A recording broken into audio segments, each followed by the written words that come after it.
week with Precious Caleb, and this is Easter edition.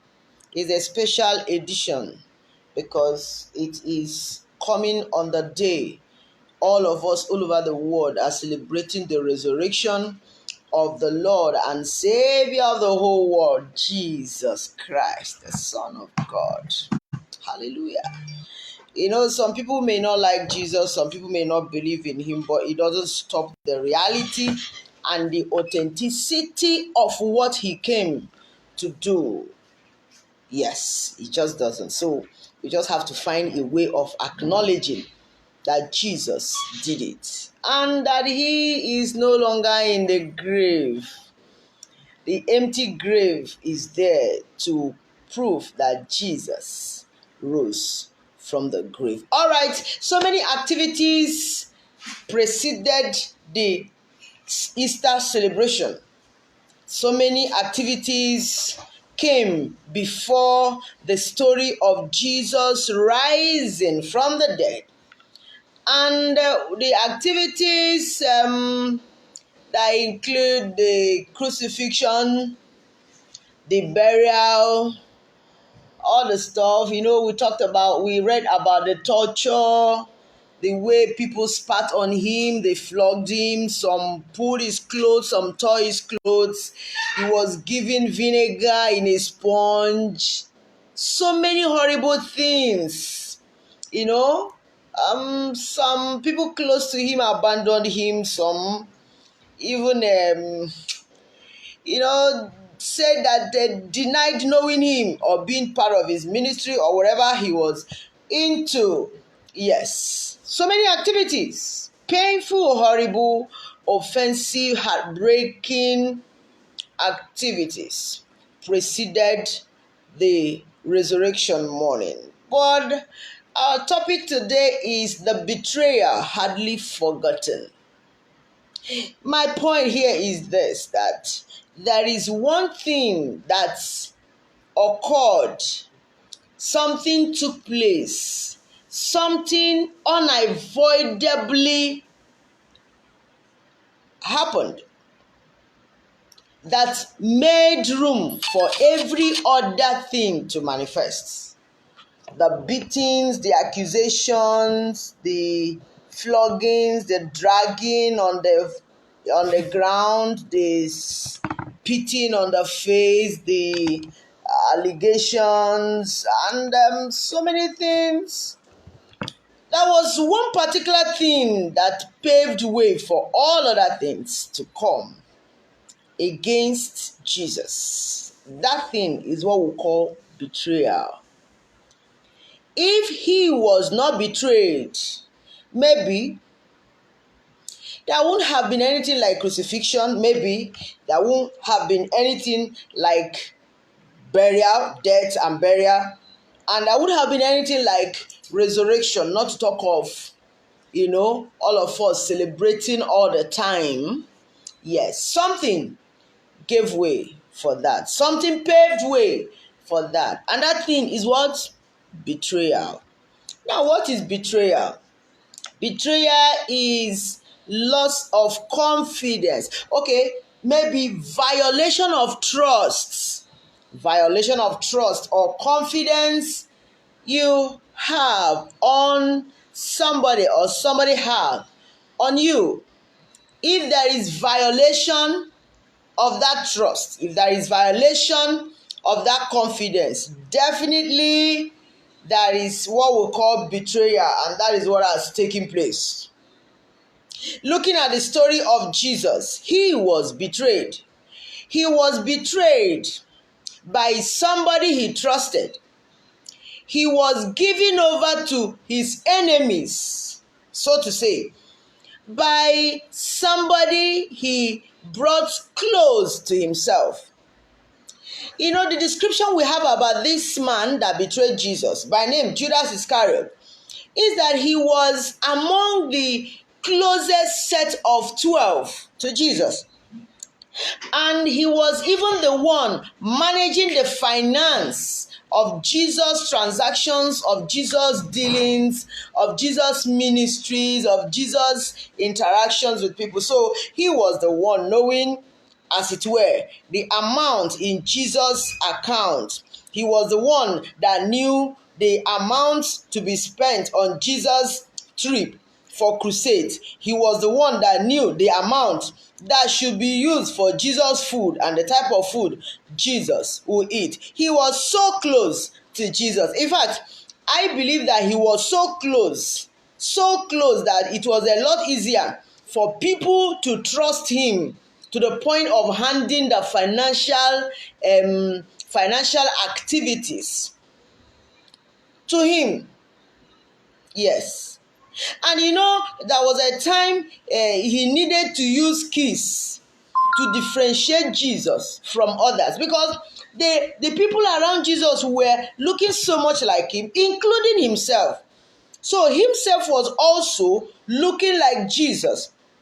That means he had spent so much time around Jesus, he had spent so much time with Jesus that he became almost like Jesus. So it was a lot easier for him to be trusted that much. It was a lot easier for Jesus to have confidence in him that he was a good type, and the people around must have bear witness to his goodness. They must have testified to his integrity. They must have assured others, including Jesus, that this man had good records. This man should be trusted, that the whole money can be put into his care and nothing will happen. In fact, they trusted him so much. Look at his level of prudence, as we saw, that even when they broke alabaster box, he was angry. And the feet of Jesus was like, do you know the equivalent of this? Do you know we can use this to build this? Do you know we can use this to feed these people? Do you know we can? So he presented himself as somebody that was so much interested in the well-being, welfare, success, sustainability of Jesus' activities here on earth. But lo and behold, he was the one that betrayed Jesus. He was the one that went to meet Jesus' enemies. He was the one that went and he gave information about Jesus' whereabouts. And he was the one that took those people to where Jesus was and was able to bring Jesus out from others that were looking exactly like himself. The betrayal, hardly forgotten. This is your family this week with Precious Caleb, and we are looking at this because this is the basic thing that triggered whatever that followed before we talk about the resurrection of our Lord Jesus. I would like to let you know that there are some people around you. They are good. They have integrity. They are trustworthy. People can attest to their behavior, their character, what they can do. People have known them over the years that they can trust them with the last drop of their blood. They can swear, they can take an oath, they can vouch for them. Yes, we have them around you. I have them too. You have them. Some of them, they are inside our houses. Some are inside our offices. Some are inside our places of worship. Some are even the ones that buy and sell, do buying and selling with us. People know them that they are good. They have good moral standard. They can be trusted. Like Judas Iscariot. There was no bad record about Judas before that time. So already, society saw him as a good one.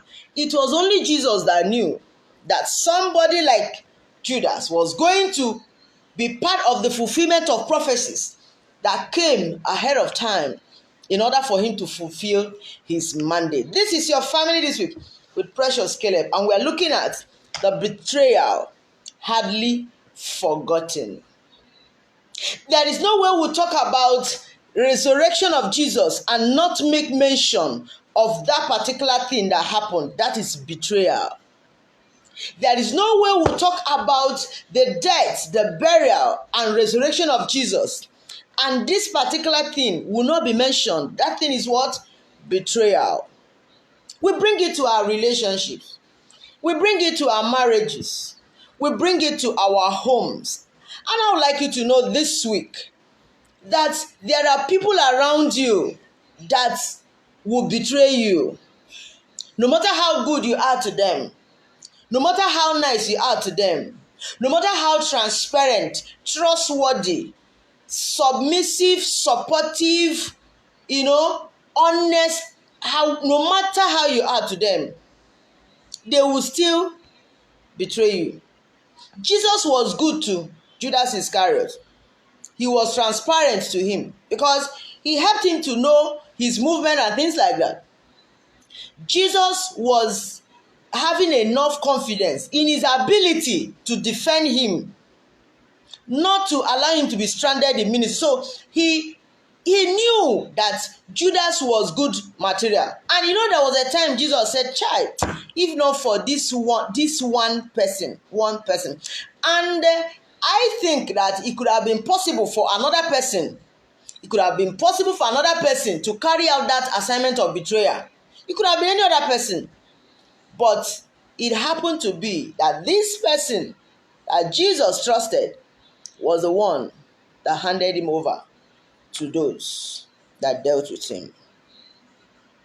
Are there people around you that you trust so much? I want to ask you, how sure are you that they will not betray you?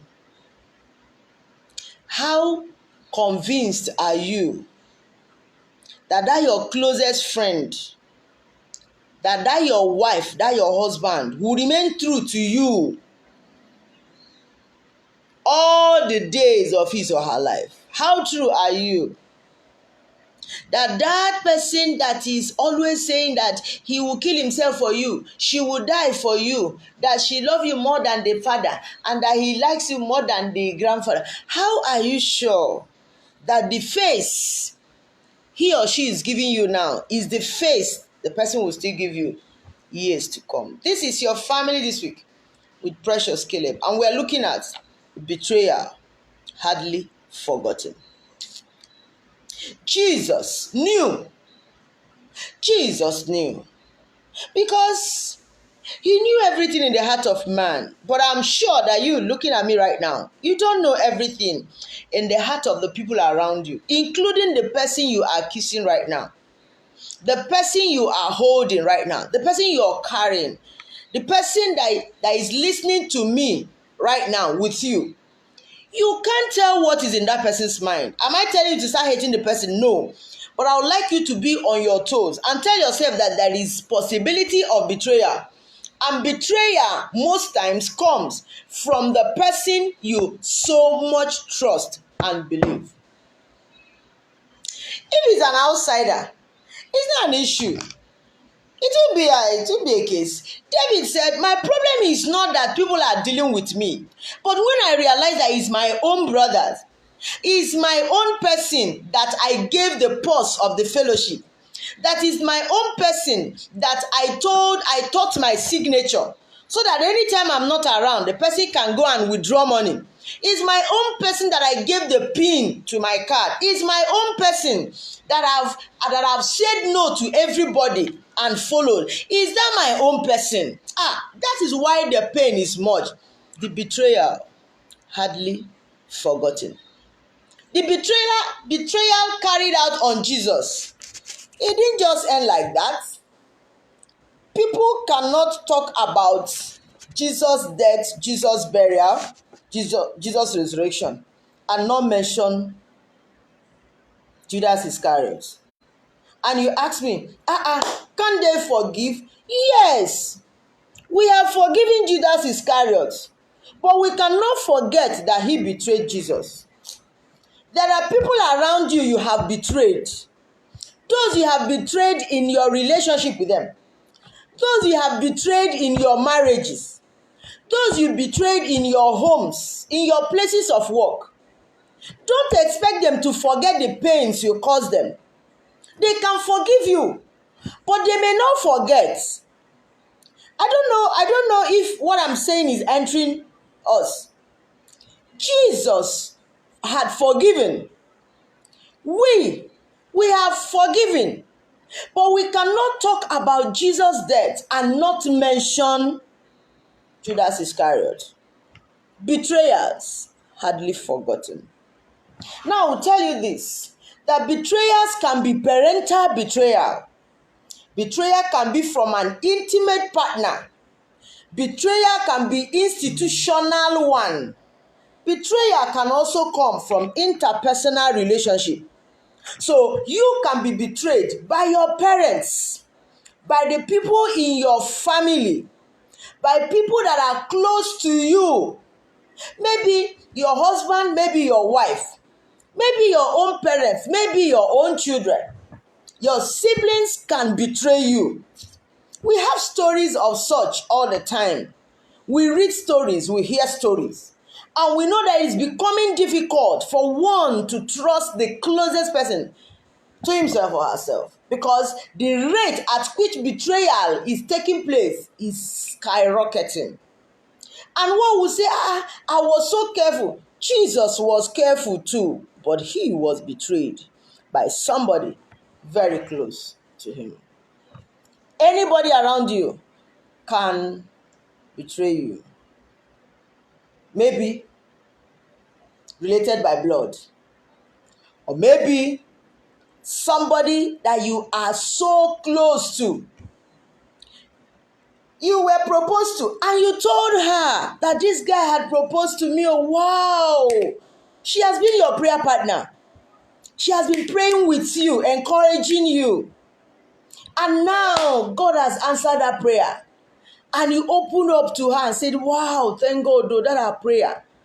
I'm getting married next month. That your friend can betray you. We have had cases like that. That your friend can make just one phone call, can just take one video record of you, can just send voice message. That your friend can send just text message, and that takes care of it. And you know, betrayal can be authenticated when the person betraying you is somebody we can call a significant other. Somebody that whatever he or she tells people about you, people will readily believe, because the person is always around you, the person relates with you, the person talks with you, chats with you, plays with you, and sometimes you take photograph with people. So whatever the person tells people about you, the people will likely believe. It was a lot easier for people to believe the information Judas gave them about Jesus. There can be betrayal institutionally. You go to school, you do all you're supposed to do, you trust them to give you your certificate at the right time. You have done everything, you have made all payments, all the procedures you followed, all they said you should do. And at the point when you need that paper, maybe at the embassy, maybe you need that paper at a particular point in time, they start singing do, re, mi, fa, so, la, ti, do, or they give wrong information to those that could have helped you. It happens, my brother. It happens, my sister. The betrayal, hardly forgotten. Then interpersonal. It is becoming a normal thing to hear that, oh, and this person betrayed me, oh, I didn't believe it, oh, I didn't expect it, oh. It has been happening, and people are even getting used to it, that when there is no betrayal in a relationship, people wonder whether the relationship is normal, as if betrayal has become part of the activities of relationship. Now let me tell you things that happen when betrayal takes place. Things that happen when betrayal takes place. As I mentioned them, you can as well consider what happened in the case of Jesus and Judas Iscariot. There will be increased dissociation. Anybody that has experienced betrayal will suddenly begin to withdraw from people. That person will begin to find it difficult to mingle freely with people, because if the person close to him or her could do such a thing, it would disorganize the person's entire structure of trust. That anytime he's looking at you, she's looking at you, she is concluding that you have come to betray him or her. At that point, the person wants to be withdrawing or be staying away from people. Entering a relationship becomes a problem, except the person wants to enter any relationship for revenge. So, anytime you see somebody that has been active, mixing up with people, and all of a sudden, for some time, you notice that person doesn't associate freely with people, there could be this possibility of betrayal having taken place. Am I blessing you today? All right. Then we have what we call anxiety. The person is always anxious. Who knows? Who knows? What if? What if? This one has proposed to me. This man said he wants one. Who knows? Oh, I'm afraid. I don't know. Oh, Jesus. This one, he has gone out. Oh, who knows whether he will come back. This lady she's talking with somebody on phone. Who knows the person she's talking with? So, and you cannot pull it out from the person who is a victim of betrayal. It is not normal for you to assume that a person that has suffered betrayal will be moving freely with people, will not have anxiety, will not bother to wonder if things are going in the same direction that offended him or her. So, anxiety is part of it. We have the issue of depression. Those that have suffered betrayal, most times they slip into depression. And the cases of suicide we have recorded in the past, if we trace the cases properly, you discover that those victims were actually victims of heartbreak, betrayers. They were betrayed by those they trusted. Those that were in relationship, and along the line, the person said it's not going to work again. And when they consider all they have put in, all they have spent, the sacrifices they have made, and maybe at that point, they don't look like they are marketable again, or they feel like they don't have what again. If such a person they put in their all into his or her hands could just walk out on them like that, what else? They just feel like this world is not worthy of them. They'll just start feeling bad that they don't feel good about themselves again. They slip into depression, and it can trigger suicide. So when you are thinking of betraying somebody, when you are in a relationship and you notice that what you're about doing or what you're doing is violation of the trust the person that is in relationship with you, if it is a violation of trust the person your relationship with has on you, please stop. Don't do it. Because the wound betrayer gives, the wound doesn't heal fast. And most times, when the wound heals, the scar remains. Today we are looking at betrayal hardly forgotten. You cannot beat a child, give a child cut, deep cuts, and the child bleeds and gradually develops big sore, and after some time eventually and you tell the just calm down, just calm down. I only gave you deep cuts. The person you gave deep cut is the person that is feeling the pain, no matter the reason for that deep cut. No matter the reason for that transaction with those that came with 3 pieces of silver, no matter how Judas Iscariot justified his action, today we still talk about him. The things you do to your partners, the things you do to people that trust you, the things you do to people that have built so much confidence around you, the things you do that hurt them, don't expect them to just wave over them and feel as if nothing happened, except they are not human beings. We are looking at betrayers hardly forgotten.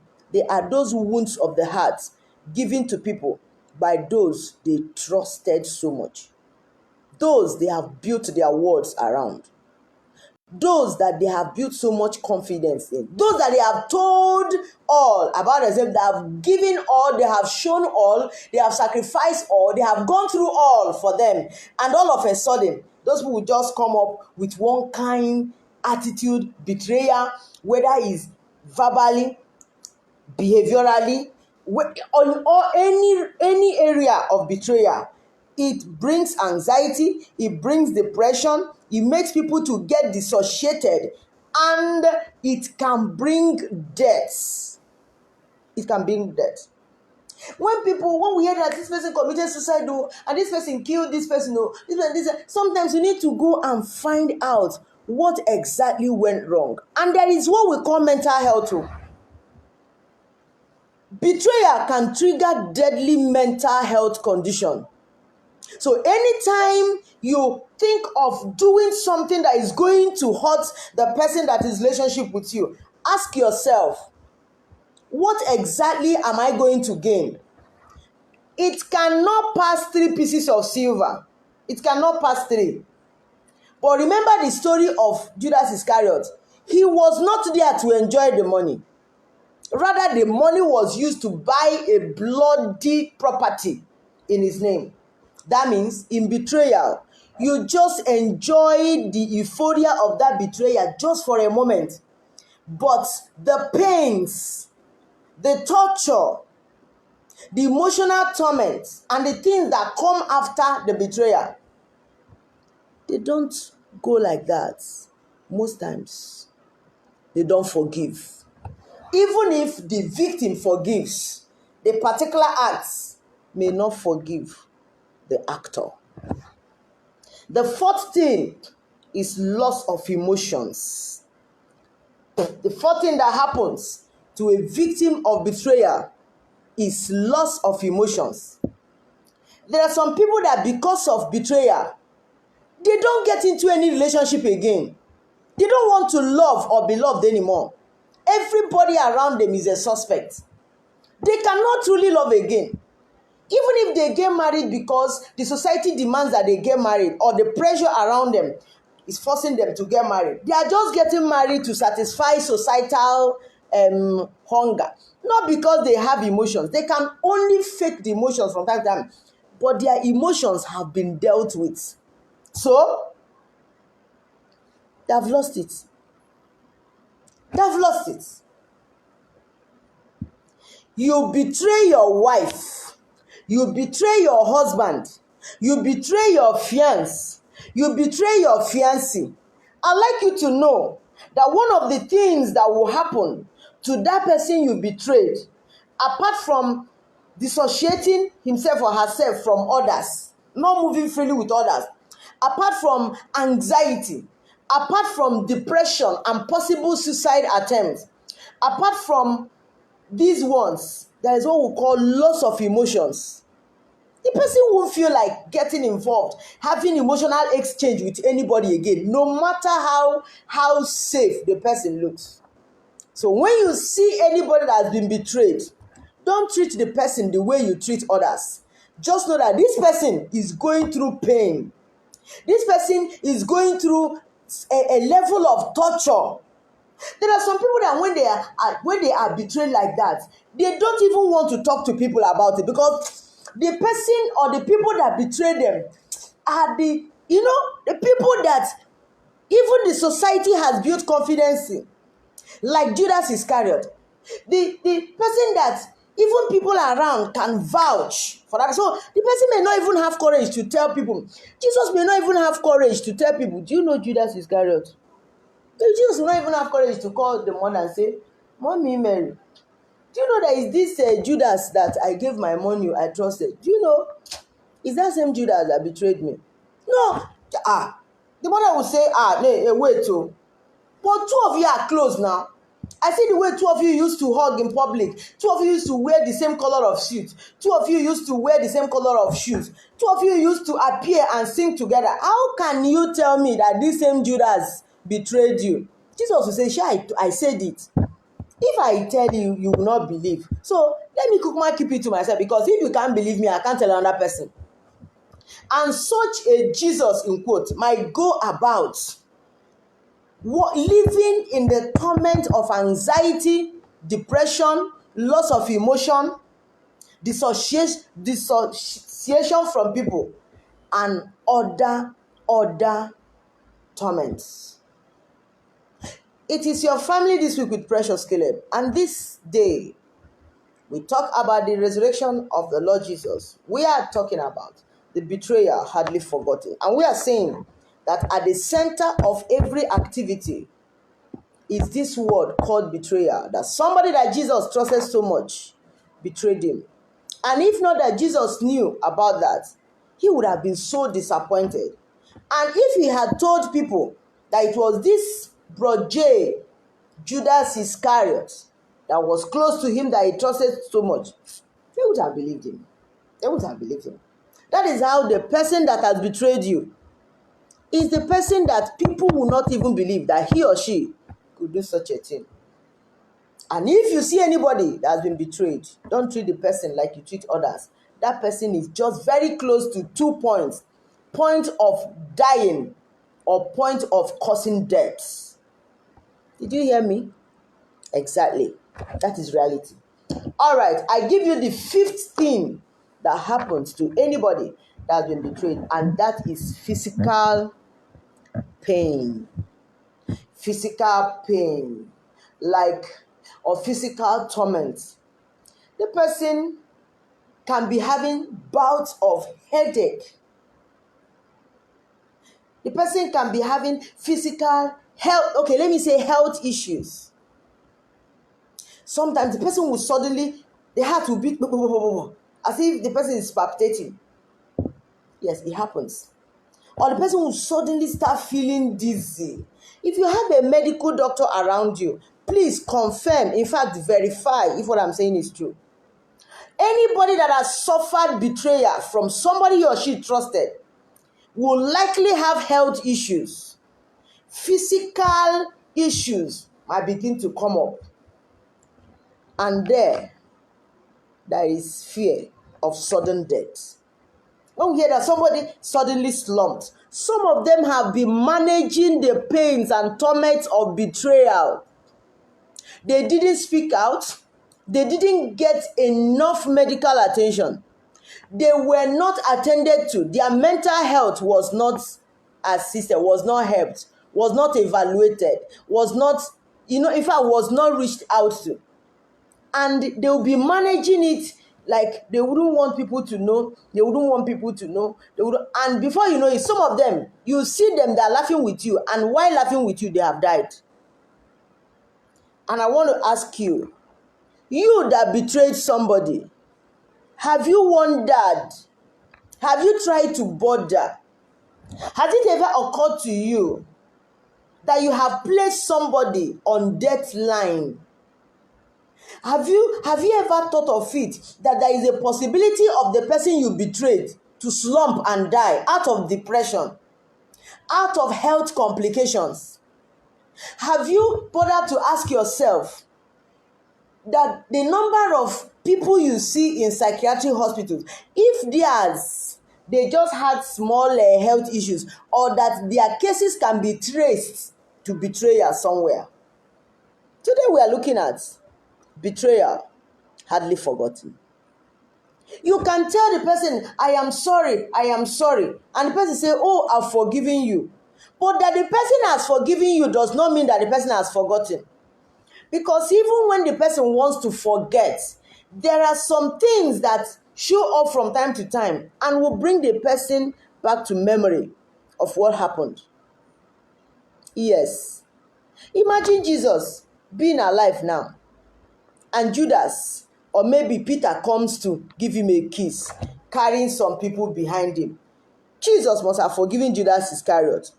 But for Peter to come with some people behind him, carrying lantern, carrying cutlass, carrying this, coming to give Jesus a kiss, do you think Jesus will stay there? Jesus will not.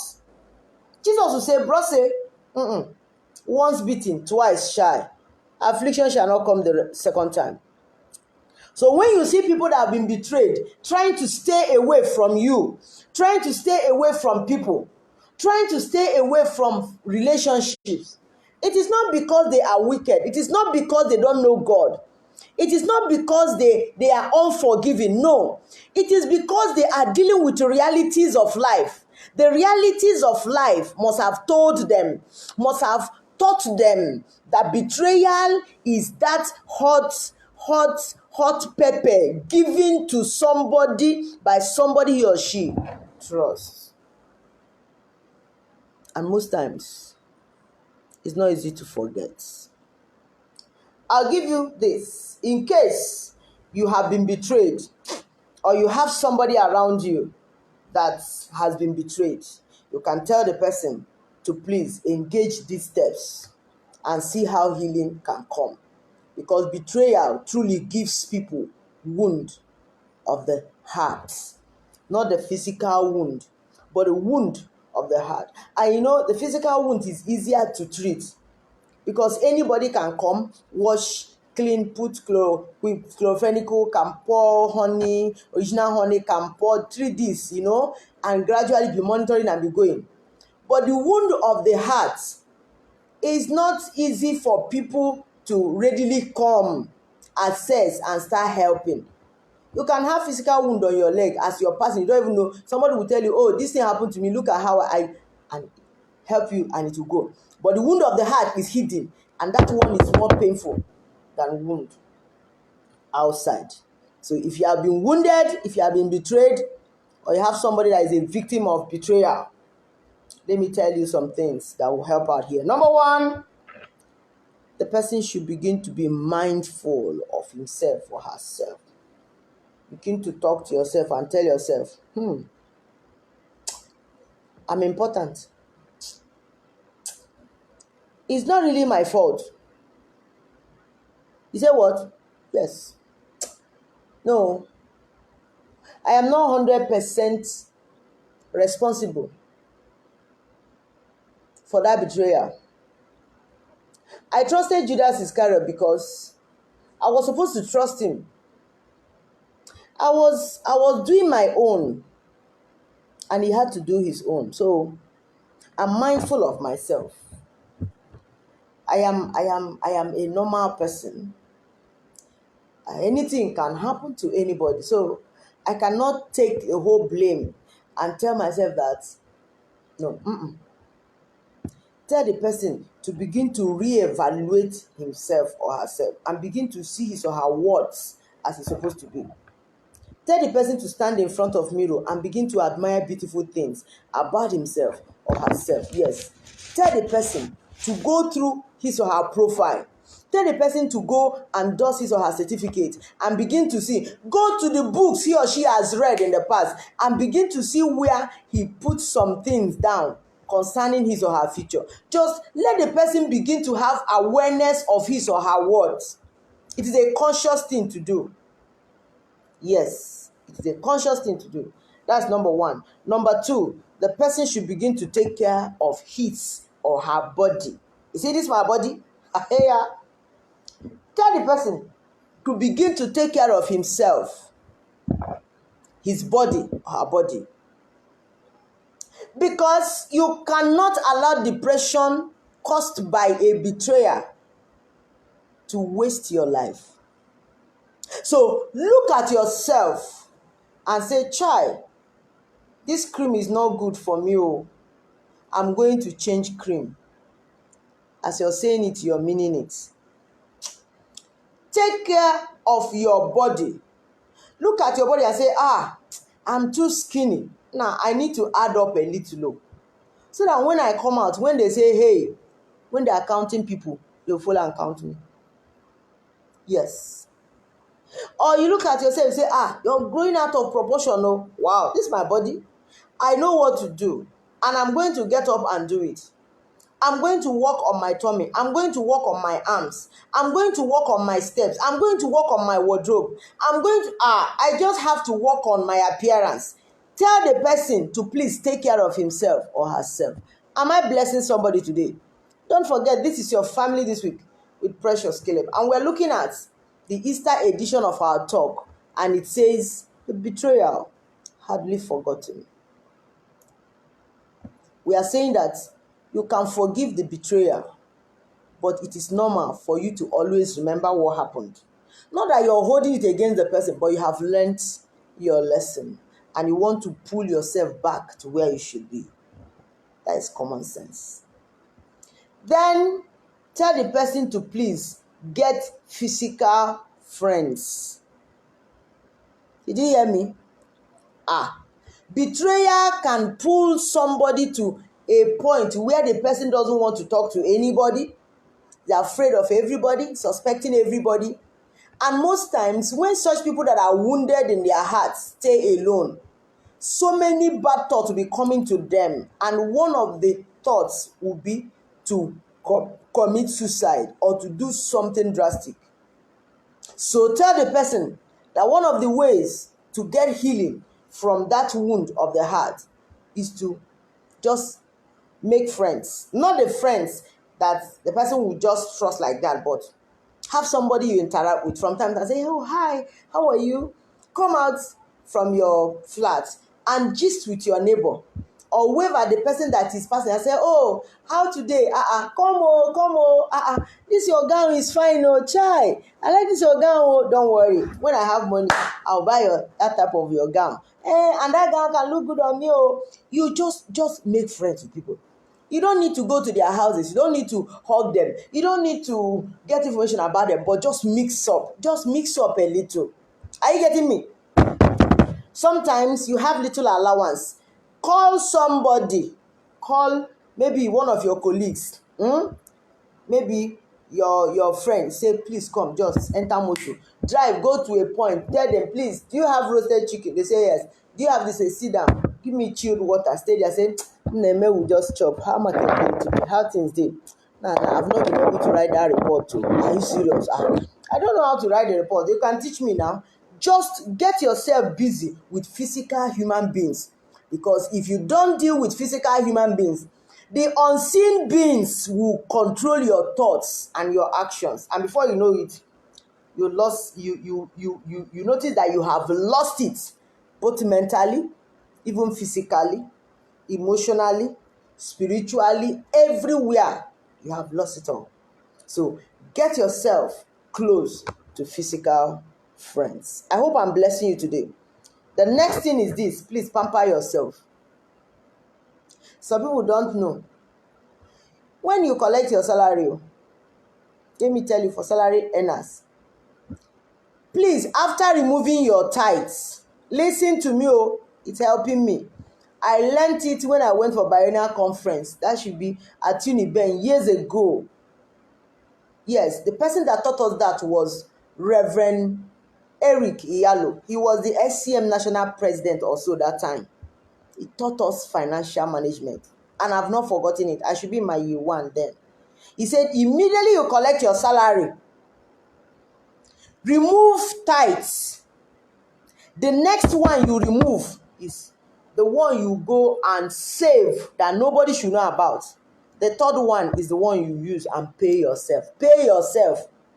I say, from every salary, if you don't know what to do, when you remove tithes, when you remove your savings, a certain percentage you have fixed for yourself.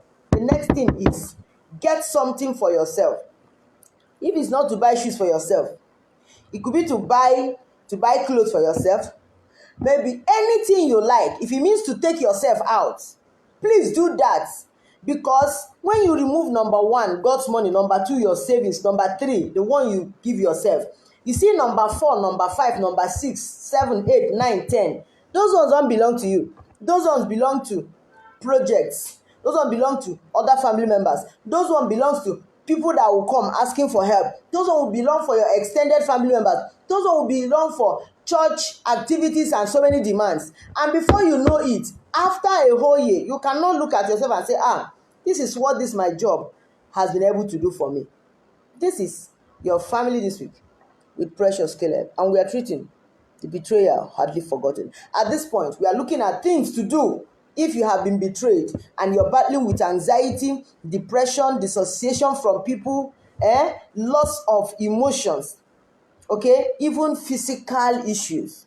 We are saying that there are things you can do, okay? Yes, and the things you can tell the person that is a victim of betrayal to do. And we have said, number one, let the person become mindful of himself or herself, begin to take care of his or her body, then get physical friends. After that, pamper yourself. I say, pamper yourself. Me, Precious Caleb, I pamper myself. Not because I've been betrayed or because I've not been betrayed, but I learned it When I was in my year one, I went for Student Christian Movement Conference. I learned it. I owe myself salary. Apart from the salary my employer pays me, from that one, I put God's own, put my savings, because I should be futuristic. I bring that one and pay myself. Take care of myself. Oh. If it's to buy shoes, I buy. I'm not into makeup or so. If not, I would have been displaying different things on my face. Yes, I need to pay myself because I'm working hard. I'm working hard though. If you know me, you know that I'm working hard. And there are so many people out there that are working hard, but they don't know that they're supposed to pay themselves. When they work hard, and they finish working hard, everything they gather is to solve problems, is to pay school fees, is to pay dormitory fees, is to buy shoes for others. But when you look at them, you wonder whether they are really working at all. No. Take care of yourself. And if it comes to the case of somebody that has been betrayed, please talk to that person. Tell the person, please pamper yourself. You see me, as I'm driving on the road, I see clothes I like. I price from inside my car. I say, that one. He said, this one. No, that one, it will be my size, shey. And this one, okay, how much? He said, it's not about, no, last price. I'm waiting for my turn to move. We are in traffic. We are in hold on. Okay, fine. Oh yeah, I put on, I pay. I dey go my own. Or give my account number. As we are waiting for my turn to move, I do transfer, carry my clothes and go. Why? I am pampering myself, my dear. I am working hard. I don't want it to be that every time it must be my husband that will buy. My husband will. No. I am working. I am hustling. I am doing 1,001 things. It may not yield so much, but I should be able to tell myself, thank you for working hard. Thank you for not being a lazy woman. Thank you for having something you look up to at the end of the week, at the end of the month, or at the end of the year.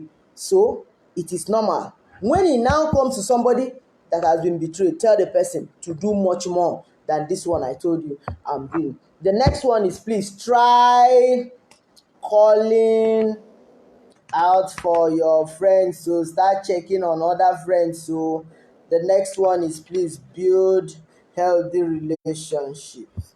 Build healthy relationship. That means any relationship that comes your way, any relationship around you that is giving you sign, that is like, I beg, say no. You have the right to say no, and look out for the one that makes sense and be there. So far, you're not looking for anybody's trouble.